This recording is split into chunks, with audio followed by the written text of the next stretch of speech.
High বন্ধুরা, আমি রিজু। তোমরা দেখছো তোমাদের প্রিয় ইউটিউব চ্যানেল মা অনলাইন পয়েন্ট। তো আজ এই ভিডিওটা খুব ইম্পর্টেন্ট ভিডিও। যারা তোমরা ওয়েস্ট বেঙ্গল পুলিশ কিংবা এসএসসি জিডির ক্যান্ডিডেট হয়ে থাকো, তো ভিডিওটাকে প্রথম থেকে শুরু করে লাস্ট পর্যন্ত দেখো। আর দেখার পর যদি ভালো লেগে থাকে তো একটা লাইক দিও, চ্যানেল নতুন হলে সাবস্ক্রাইব করো, আর বন্ধুদের সাথে শেয়ার করিও অনেক পরিমাণে, কারণ এই ভিডিওটা শেয়ার করার মতনই ভিডিও, ঠিক আছে? তো আমি প্রথমে বলে দিই, এখানে দেখো এক ভাই, দেখতে পাচ্ছ তোমরা, এদেরকে নিয়েই মানে এই সব নম্বর নিয়ে তোমরা টেনশন করো।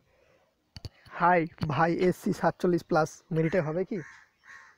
দেখো, ওয়েস্ট বেঙ্গল পুলিশের ক্যান্ডিডেট এরা, ঠিক আছে?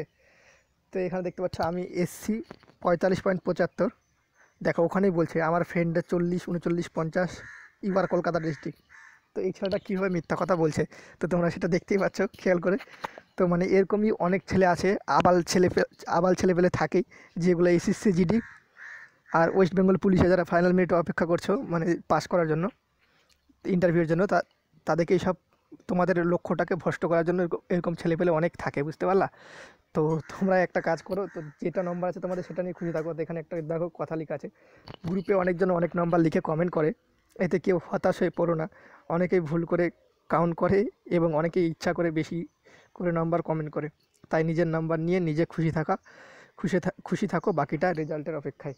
তো এটাই তোমাদের বলতে চাই। মানে আমি আগেই বলেছি ভিডিওতে, অনেকে নাম্বার বলে বেশি, আবার অনেকে কম নাম্বার বলে। তো সাধারণত সবাই বেশি নাম্বারটাই বলে। কিছু আবাল ছেলেপেলে থাকে ওরকমই, ঠিক আছে? আর কিছু আবাল গ্রুপও থাকে, যে এইসব গ্রুপে ফালতু ফালতু এইসব মেসেজ করে ছেলেদেরকে মানে লক্ষ্যটাকে ভ্রষ্ট করে, ঠিক আছে? এরকম গ্রুপ আমি দেখেছি, অনেক গ্রুপেই আছে হোয়াটসঅ্যাপ। তো বন্ধুরা, তোমাদের কাছে এটাই, তোমরা এই ভিডিও থেকে এটাই শিখতে পারো যে তোমরা যে নাম্বার পেয়েছো সেটাতে খুশি থাকো, বাকিটা সব উপরওয়ালার উপর ছেড়ে দাও। ভগবান, আল্লাহ, যার যেই যার যেই আর কি ধর্ম, সেই ধর্মের উপর, ঠিক আছে? তো এটুকুই বলবো, তোমাদের যেটুকু কাজ করার সেটুকু তো তোমরা করে ফেলেছো, আর কিছু করতে পারবে না। তো বন্ধুরা, যদি ভিডিওটা ভালো লেগে থাকে তো একটা লাইক করো প্লিজ, আর বন্ধুদের সাথে যত পরিমাণে পারবা শেয়ার করে দিও, কারণ যারা দুশ্চিন্তা করছে তারা এই ভিডিওটা দেখার পর আশা করি দুশ্চিন্তা থেকে একটু মুক্ত হবে। তো জয় হিন্দ, জয় ভারত। দেখা হচ্ছে বন্ধুরা তোমাদের সাথে নেক্সট পরবর্তী ভিডিওতে। ততক্ষণের জন্য ভালো থাকো, সুরক্ষিত রাখো, ফ্যামিলিকে সুরক্ষিত রাখো। বাই।